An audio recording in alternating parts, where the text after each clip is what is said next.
অসুইরাতিল জিবালু ফাকানাত সারাবা ইন্না জাহান্নামা কানাত মিরসাদা। রব্বুল আলামিন বলেন নিশ্চয়ই জাহান্নাম, তার জন্য রয়ে গেছে পাহারাদার, জাহান্নামে রয়ে গেছে পাহারাদার। দুই অর্থ তর্জমা, একটা তর্জমা হলো জাহান্নামের উপর দিয়ে আল্লাহ তাআলা পুল বানিয়েছেন, পুল, এটাই হলো পুল সিরাত, এটাই হলো কি পুল সিরাত। আর একটা হলো জাহান্নামের গোড়দোড়া আল্লাহ তাআলা একটা পাহারাদার বক্স বানিয়েছেন, এক পাহারার মধ্যে, একটা বক্সের মধ্যে মুমিনদেরকে পাহারা দেওয়ার জন্য ফেরেশতা, আরেক বক্সের মধ্যে কাফিরদেরকে পাহারা দেওয়ার জন্য ফেরেশতা, বেনামাজিকে পাহারা দেওয়ার জন্য ফেরেশতা। এবার মুমিনদের পাহারাদার মুমিনদেরকে হাতে ধরে সহজে পার করে দিবে। আর মুআযাল্লাহ এর বিপরীতটা কাফেরদের পাহারাদার, এদেরকে জাহান্নামে ফেলে দিবে।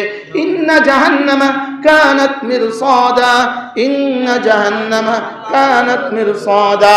জাহান্নাম প্রতীক্ষায় আছে, এক তরজমা, জাহান্নাম প্রতীক্ষায় আছে, আরেক তরজমা, জাহান্নামের উপরে পাহারাদার আছে, আরেক তরজমা, জাহান্নামের উপরে পুল বিছানো আছে। জাহান্নামের উপরে কি বিছানো আছে? ইন্না জাহান্নামা কানাত মিরসাদা।